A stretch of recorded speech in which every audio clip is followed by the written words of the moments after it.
Good morning. This is the Blaine's World webcast that can be found each week on Facebook, YouTube, and LinkedIn. You can also listen in on Spotify or Apple Podcasts. You get more information and find out previous shows at our website, which is behind me, blainesworld.net. I'm your host, Blaine Greenfield, and I'm here at my Zoom studio in lovely downtown Fairview, North Carolina. Each week, we focus on positive news and information about people and organizations in both Western North Carolina and throughout the country. And toward that end, it's my pleasure to introduce Minister Reverend Dr. Suzi Schadle, is it? Yes. Schadle, okay, who is the Senior Minister at the Center for Spiritual Living in Asheville. And Suzi, you can wave to all your friends and fans and friends who are watching this. Okay, you can give a wave. Okay, and that's Hi, Suzi. everybody. And by the way, I'm really glad you're here today because I understand you have some flooding out your way. Yes, we do. I'm just waiting for the creek to overflow and looks like that could be in the next hour or so. Okay. Well, as long as we get through the show, we're okay. Okay, Yep, that's we the should be key. okay. Okay. And she mentioned that Reverend Dr. Suzi Schadle was a corporate executive and as a senior minister at Center for Spiritual Living in Asheville, she combines spiritual principles and practices with her business skills to nurture the thriving spiritual community. Reverend Suzi's creativity and con contagious sense of humor and enthusiasm inspire people and experience and express their best life. So the question I always ask the first time I meet somebody is, as a child, you grew up where?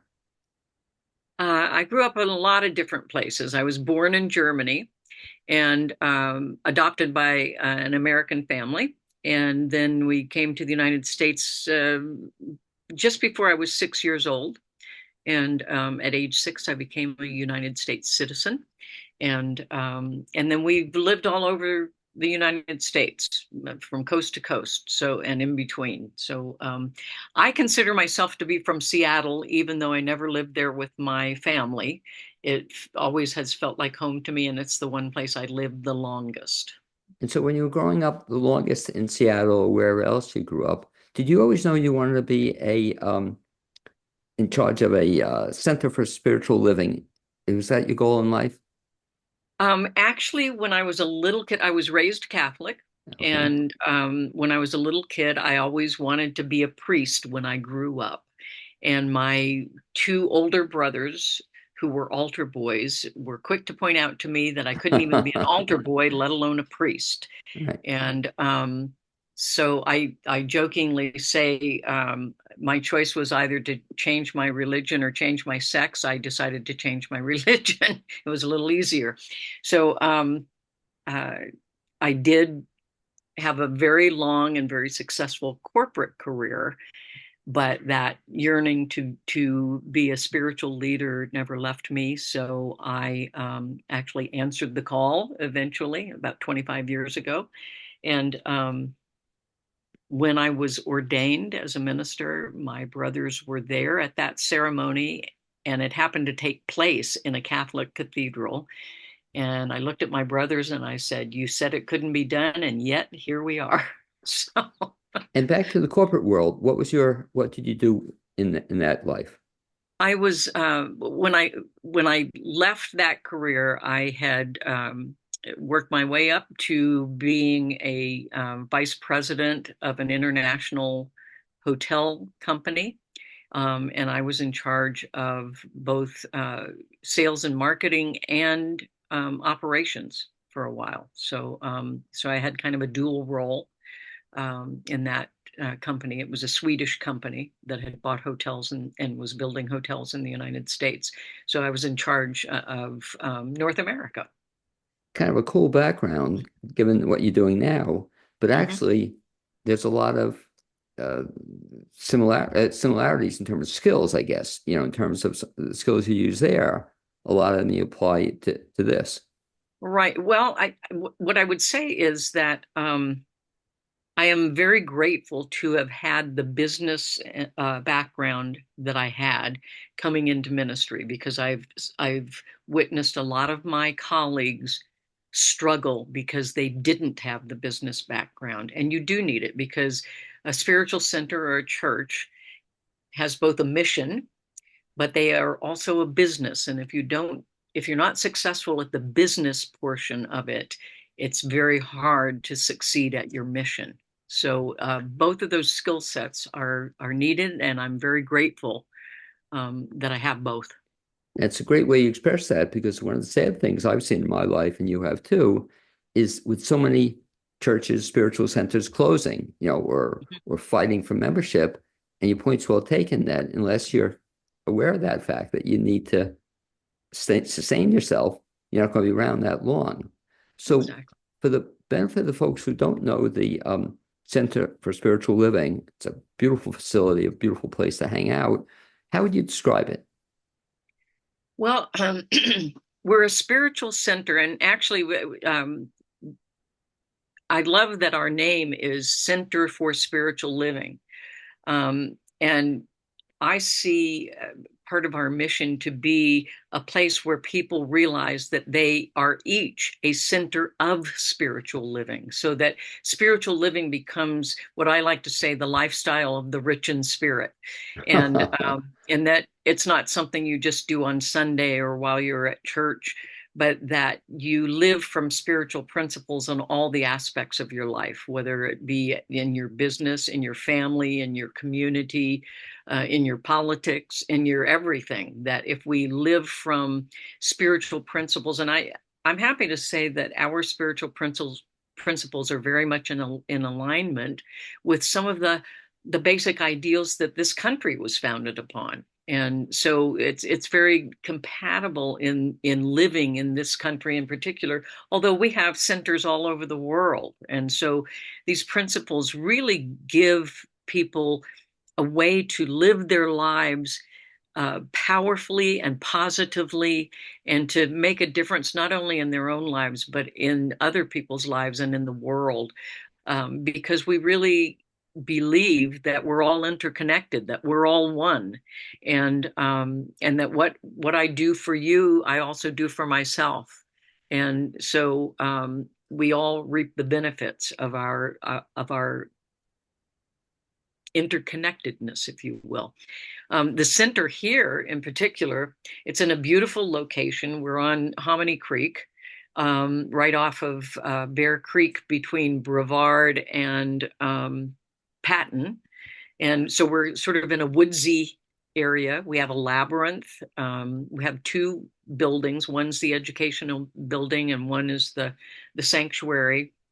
Um, and the celebrate we're currently referring to it not so much as the sanctuary as the celebration hall, because it's really a celebratory thing that we do there. And we do lots of things. We don't just do Sundays. We have what I call Friday Night Spirit Express at 7 o'clock every Friday night. There's something wonderful happening here. It could be anywhere from a drum circle to a concert to the debut of a documentary film or a fun movie or games or all kinds of different things. Kirtans. We do something different every Friday night, and it's just a fun way to be together.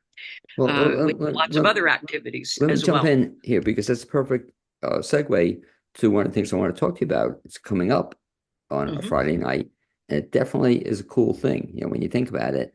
So if people want to come, if you would talk about the pet event you're doing, which I think is just great, Yeah, and it's actually going to be on Saturday, Saturday. October 5th. And it'll be up by our labyrinth, up in our upper parking lot. And what we're doing is a pet blessing. So, and it's in honor of St. Francis of Assisi, who was known as the patron saint of animals. And I will be there along with our prayer practitioners. A number of our prayer practitioners will be there, and we will be blessing all the pets that come with their moms and dads. And I just think, I love animals myself. I have a cat named Tuxedo, And I know that animals are very, very important to their owners, to their moms and dads. They're members of the family. And so it's an opportunity for us to bless their pets, whether they bring them in person or if they're concerned they'll be a little bit unruly, they can bring a picture of their pet, and they can bring pictures of pets who have left this world, and we will bless them as well. And then the Humane Society will be here also to give people information about fostering pets and adopting pets. And we will be giving out little bookmarks that have pictures of a pet and a prayer on them, so that you'll always be aware and be in prayer for the animals of this world, just much as Saint Francis was. And I want to tell you a little story about Saint Francis. Into it. And not only is he known as the patron saint of animals, but when he was living in a small village in Italy, there was a wolf that kept attacking people and animals in that village. And so St. Francis went to meet the wolf, and the wolf began to charge at him. And St. Francis did a prayer, and the wolf settled down and then just was lying at his feet. And St. Francis told the wolf that that it's not okay to attack the people or the animals, and that the people of the village would feed him on a regular basis if he didn't attack any more people or animals. And that's exactly what happened. And so it's kind of a neat story about the relationship between animals and people and how powerful it can be. And so we want to bless our animal brothers and sisters. So even if somebody has a wolf, they're welcome to come to this event on Saturday. This Yes, Saturday. and I'm not sure I'm as powerful as St. Francis, so it'd be good if they kept the wolf on a leash. Now, I know St. Francis through Wayne Dyer wrote a book about St. Francis. Did I he? think, He may yeah, have, and I've read most of his stuff. I may have missed that one. I'm not sure. I think so, where he always would cite St. Francis a lot. So, Yeah. That's true. That's true. so I remember there's a famous prayer associated with St. Oh, Francis, absolutely, right? absolutely. The prayer is, or there are, I guess, several, but one famous one. Trying to think of it. Yes. Okay. Yeah, I'll We'll have to look it up. I don't have it we'll memorized. dig it up off the air. But anyway, so um, kind of a fun, exciting event, and that's, I guess, rain or shine, Yes, if it does rain, right? I'm hoping we'll be done with that by then. If it does rain, we'll move it indoors into the education building, Okay, I was going to ask so you. that we'll still do it. It'll just be a little different than what we originally planned, but we'll make sure we do it. We had one that I did in Seattle where, I mean, we had cats and birds and lizards, and I mean, we had every kind of animal. And we did it actually in the sanctuary there. And there was a breezeway that came, a covered breezeway that came out of the sanctuary there. And at the last minute, we said, hey, let's do an angel walk. And so we all lined up on the breezeway, and all the animals walked in between us as we blessed them. And they acted like they knew exactly what was going on. I mean, no animals broke out in any kind of fights or arguments. They just walked very powerfully through the crowd, and it was wonderful. So I think animals get a whole lot more than we give them credit for sometimes. At the sale event, how many animals were there? Ballpark? Do you remember? It's been a long time ago. So I'm going to guess there were probably 20, 25 Okay, animals. But I've done this down in Sarasota as well, Sarasota, Florida. And we've had like 50 or more okay. It's show the up. same thing So on this one. The more the merrier. Whoever shows up is going to be part absolutely. of We're it. doing it from 10 in the morning until 2 in the afternoon. Yeah. And we just recently had a booth at the Blue Ridge Pride Festival, and there were a lot of dogs at the festival, and so we gave flyers to all the people that had dogs. So I'm guessing we're going to have a pretty good turnout, because a lot of those folks were excited that we're doing a pet blessing. And what I really like what you're doing is the fact that you're making it flexible. So if you can't make a certain time, they can come anytime between 10 and 2. Absolutely. And we're doing individual blessings. So it's not like it happens Oh, once or a few times. very sweet. Whenever the pet and the owner show up, one of our prayer practitioners or myself will, take them aside and do the blessing. And so it's just kind of an ongoing come as you come. Now, the sad thing about this, though, is that my cat can't come, I guess. I mean, the cat would be welcome, but the cat, we don't let the cat outside, So same thing too, even your cat. I won't get to meet your cat at this event. Right. My cat also does not go outside, so Right. I'm bringing pictures of my cat, as well as pictures of his brother who unfortunately died about a year and a half ago, and also my cat previous to those two cats, a picture of the all three of them, and it's as good as being here. Okay. It's No, the next, how did they say it? The next best thing to being here. Bring okay. a picture of your pet. I love it. So again, just repeat the date on that. It's going to be when? So it's Saturday, October 5th from 10 until 2. It'll be in the upper parking lot by the Labyrinth. And if it's not because of rain or bad weather, we will be in the education building. So just come to the other entrance and come in there and find us. And we'll try to put signs and balloons up so that people can see where we are. Exciting event. Talk, if you would, now back to the center. You mentioned there are other centers, right? Center for Spiritual Living. So that these are throughout the country. Yes, they're all over the world, Okay. including Russia, and Ukraine. And if you would, because I should know it, I guess, but I don't. What's the background of the Center for Spiritual Living? Who started it and when? That kind of thing. The founder was Reverend Dr. Ernest Holmes, Okay, I've heard who that name. Yeah. was born in Maine, but spent much of his life and much of the initiation of this spiritual tradition in California. He was very well known in those days. Had a radio show, a television show, all of that. He was way, way, way ahead of his time. And basically, this is a very, very positive teaching. It's really about oneness and love, but it's also a very powerful teaching in that we, in collaboration with Spirit, God, the higher power, however you speak of that higher power, that we, in collaboration with Spirit, have the power to create the experience of our lives. That through our thinking and our affirming that we can create our life experiences and have a great influence on how our life unfolds.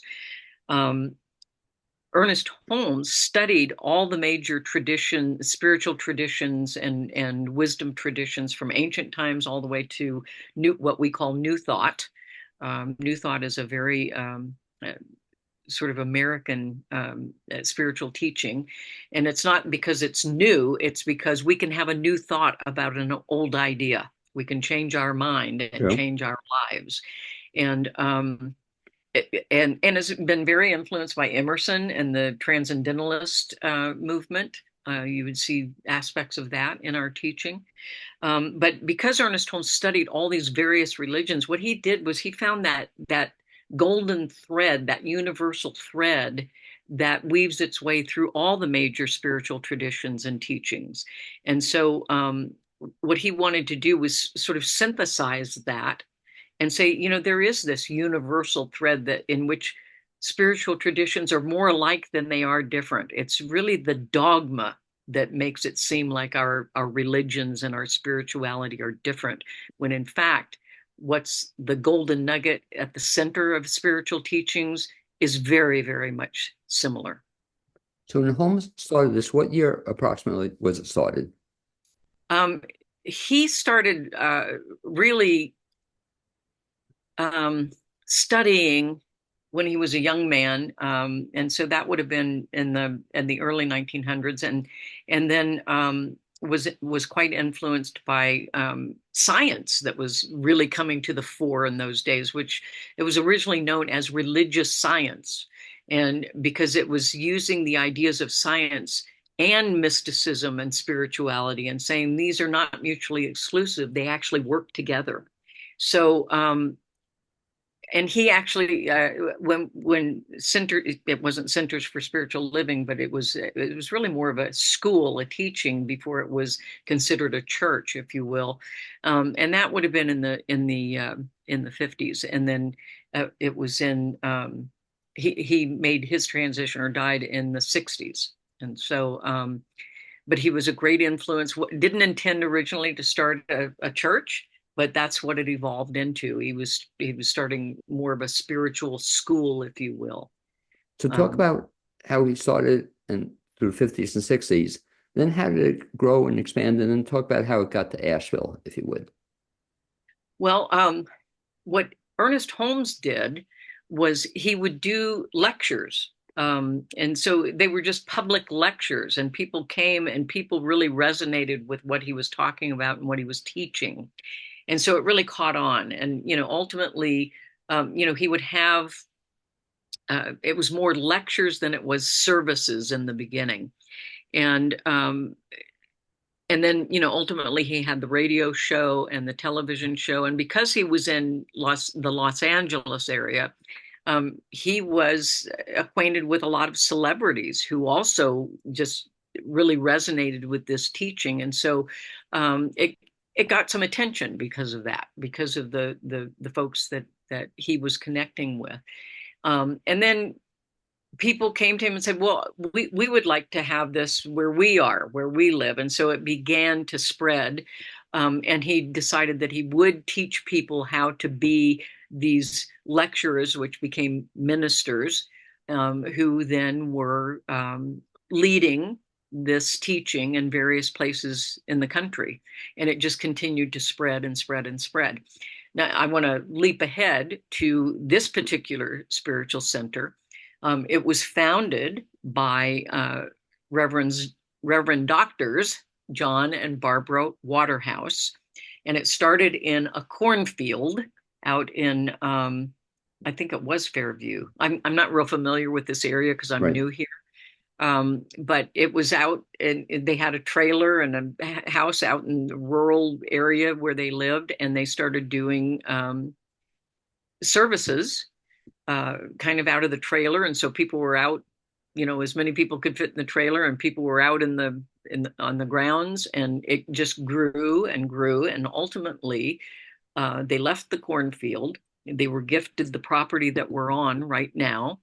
And several of the people, including Reverend John, several of the congregants helped to literally physically build the property. And so, it's really a very homegrown thing. And actually, what's interesting is that we will be celebrating a 30th anniversary in January.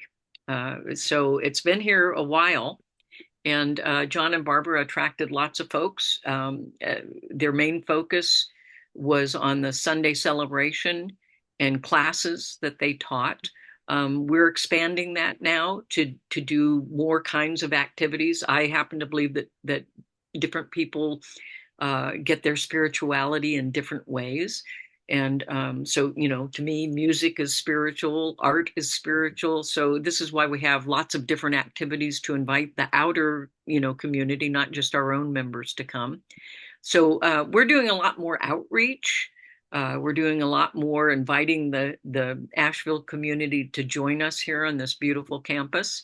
And so, we're evolving and expanding the way that we are practicing And, now. And and we should mention it's that wonderful. too. As you mentioned, it is wonderful because I've been to the center several times. And one of the nice things is it is open. So I attended several lectures there, and just public seems to be always invited. Talk about the fact, though, in terms of like a religious aspect or a spiritual aspect. You don't have to be any particular thing to come and participate. No, we have people from every religion that attend. And originally, it was not Ernest Holmes' intention that you abandon the religion you grew up with in order to be part of this. His idea was that what he had created, the teaching that he had pulled together from studying all these other religions, that it really could fit with any religion, that it was a way of practicing that could work with any religion. And I think that is very, very true. That if you're from a Jewish background, this still works for you. It's not counter to or different from, it's a way of practicing it in a very practical way. And that's one of the things that really makes us stand out, is that this is a very practical spirituality, is meant to be applied to every aspect of your life every day. It's not about wait until you die and hope you go to heaven. It's about live a spiritual life right here and right now in all the aspects of your life. And and so it works with any spirituality. Now, do we have people who become members? Absolutely, we do. It's not required. Anyone is welcome anytime, and you're welcome to continue to practice the spirituality or the religion you grew up with and this, or you may find that they just work together just so nicely that it doesn't really matter. So what I like to say, that this is a spirituality that is, it's not always easy, because it requires personal responsibility for your life. And we don't get to say, well, it was God's will, and oh, it happened because whatever.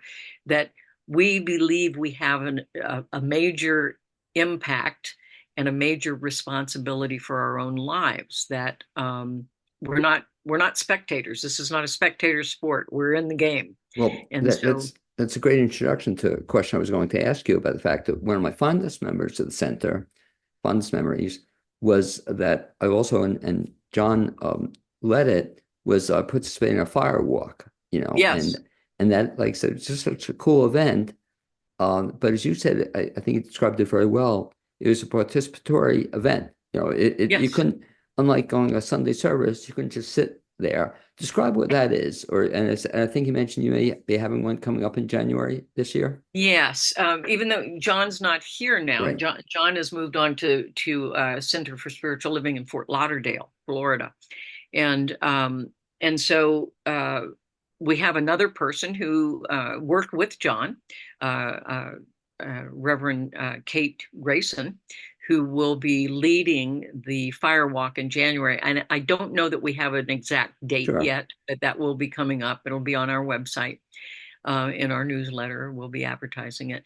And so that will be coming up. And it's really an opportunity to really have faith and confidence, and to take that fire walk with an intention, a powerful intention about your life. So it's in many ways symbolic of the faith and the intention that you have for your life. And walking across those coals is an opportunity, I think, in many ways to show yourself uh, how clear you are in your intention and your faith for your own life to unfold as you want it to. As I say, to live the life you love to live. Have you ever done that fire walk? I haven't yet. Okay. I've never had the opportunity to be here when they did one, but January, I have a birthday coming up in January, and of course we have our 30th anniversary, and I believe it's time for me to do a fire walk. I'll also give a shout out to another a person who I met through the center. I met him before then as well, but it's a good friend of mine, Brian Byro. I was mentioning to you off the air. And Brian Byro has done several sessions at the center. And the most exciting one, I'm getting a chill telling you about it, was he would have people break boards, Mhm. and it's so exciting. I can see it at the center, and we were in the education room, and he would have, 100 people. He's done it for thousands of people, but they break a board. And the most memorable part of that was a good friend of mine was a woman in her 80s, and she broke the board. He's had people in Yeah, wheelchairs break boards. But again, very similar to, I guess, what you're all about. And that's why he did it, because that's kind right. of telling people that, they can set their own destiny or control their destiny or just, Absolutely. It's really about mind over matter. Matter right. doesn't create what is in our minds, but our minds can create the matter that we're about. And so, as we sometimes say, creation has two steps: first in mind, and then in matter and manifestation. So, when we have that powerful belief and conviction and intention in mind, we can do things like break boards with our hands or walk on hot coals because we are creating the experience out of that strength of mind, that strength of intention and faith. And it, so it's a very powerful physical demonstration. But what's so great about it, it wasn't religious at all. Just it was a spiritual experience, great experience. Also, if you would too, talk about something else you folks do.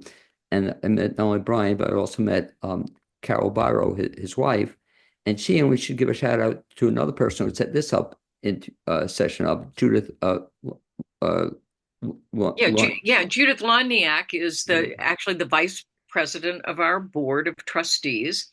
And she, because of her relationship with you, set up this opportunity for me to be on your webcast, which I very much appreciate. And Judith is, I have to say, I've worked with lots of boards with lots of different centers. And I have to say that I am blessed and thrilled to be working with the board of trustees that I have here. Both Judith and Bob, Michelle, who is the president of the board, both of them are prayer practitioners as well, which means they've studied for a number of years our spirituality, and they know the power of affirmative prayer, and are proficient at doing affirmative prayer, not only for themselves and the center and the world, but for individual people.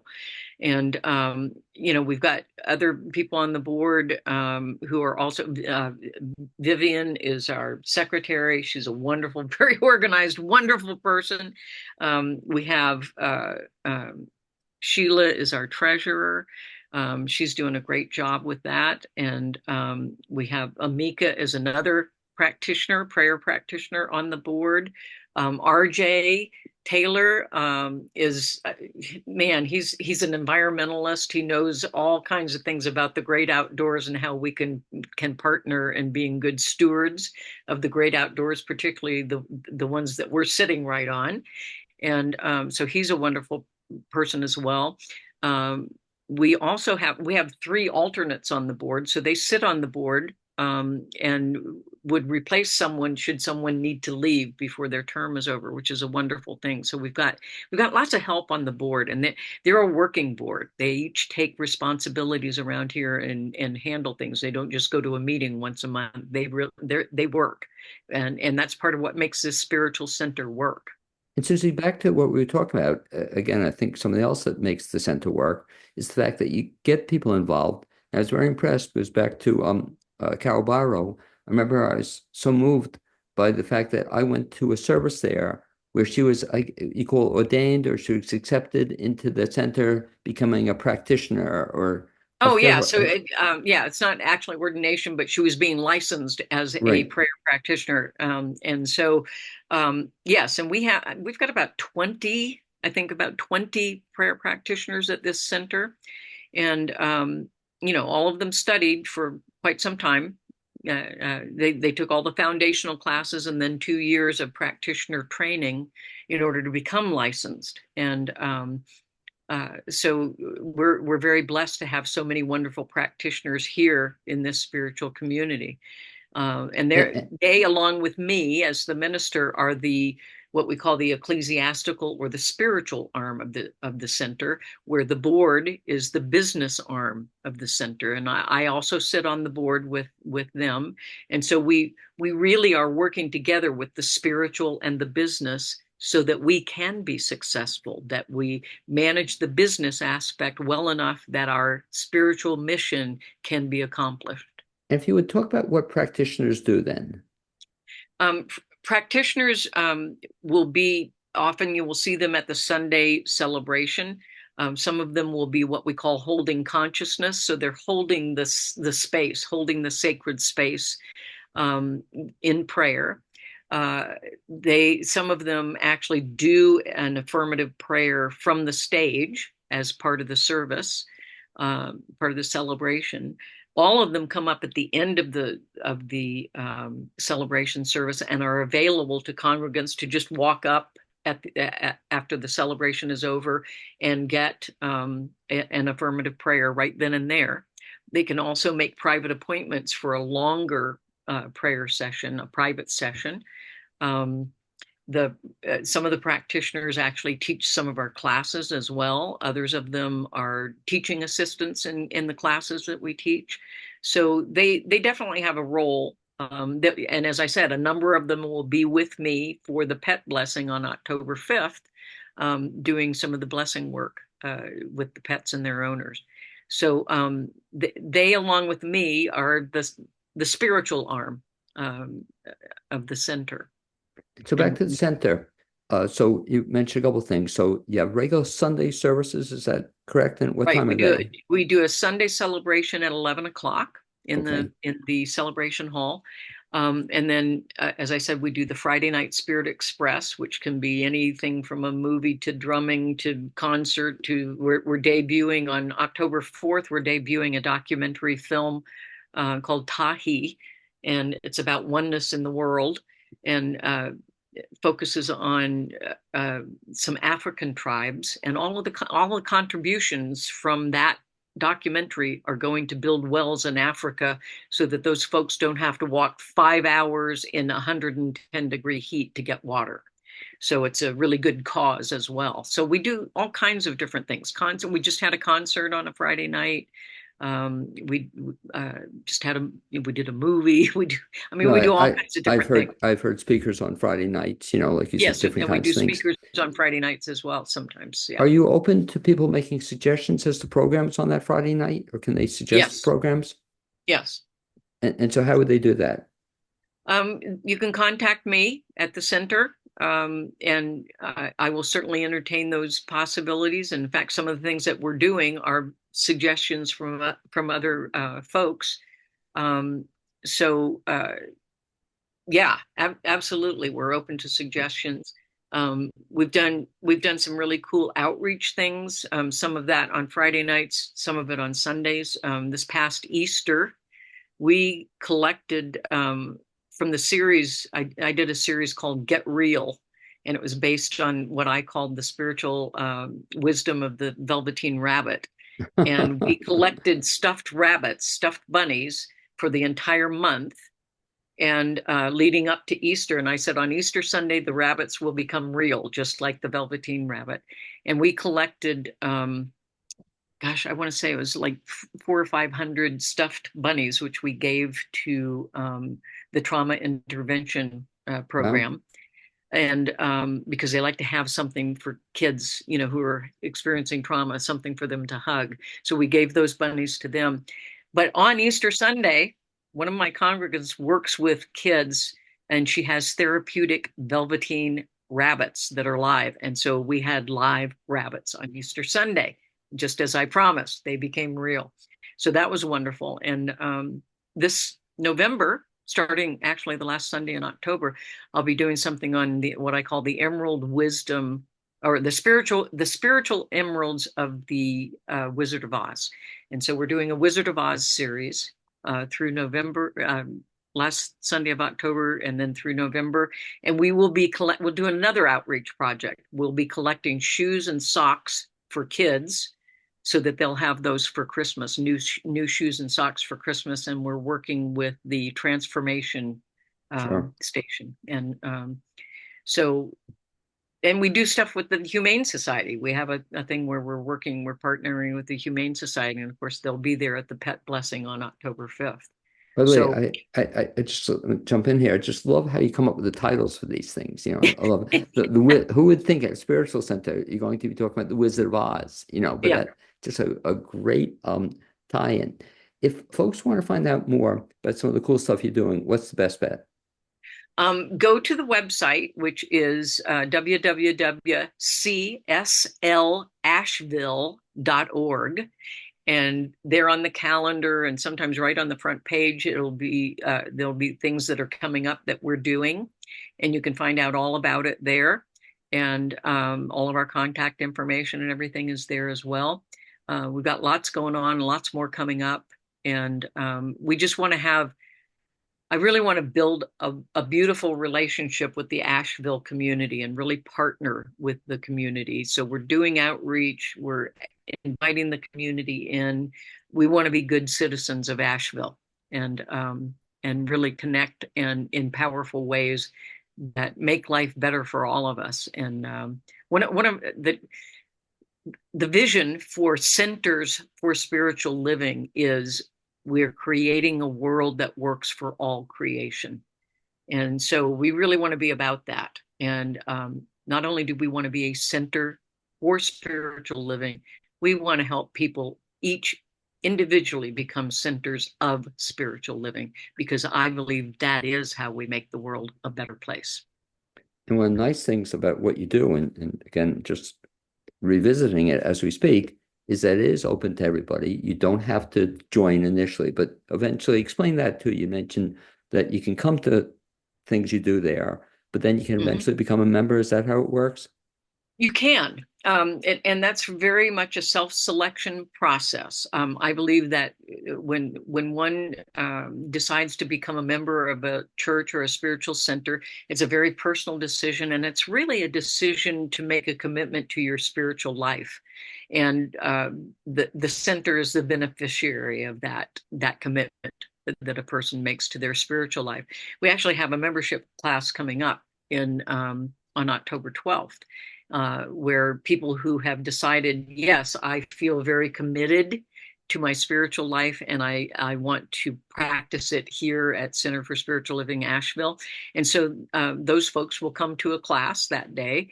And then the following day on Sunday, there will be a ceremony as part of the celebration to acknowledge that they have made that commitment to become members. Again, it's not required. You're welcome to attend to any and all that we have to offer and never become a member, or you can become a member. It's very open, and it's very much a personal choice that people make, and we celebrate it with them. And again, one of the things I love about what you said is the fact that you don't have to give up your religion. You don't have to, Right. you can just use this in addition to or supplemental to. Very cool. I'd like to thank you for being my guest on this show, Reverend Dr. Suzi Schadle. I'll give you a chance one more time. If folks want to find out more about the upcoming pet event in a week and a Yes. half or anything else you're doing, best bet was the website, which was what? www.csleasheville.org, and you'll find everything that we're up to on there. And the website is changing as we speak and evolving, because we just finished as a community discerning our community core values, and we're doing some visioning right now. So all kinds of exciting things are happening. So I think in our 30th year in 2025, just lots more exciting things coming. I can't wait. Well, anyway, I'd like to thank you for being my guest. Nice meeting you on You virtually. too. Hopefully we'll get to meet in person some point in time. And I'd also like to thank my producer, Cappy Tassetti, and we'll see you soon. Thanks. Excellent. Thank you.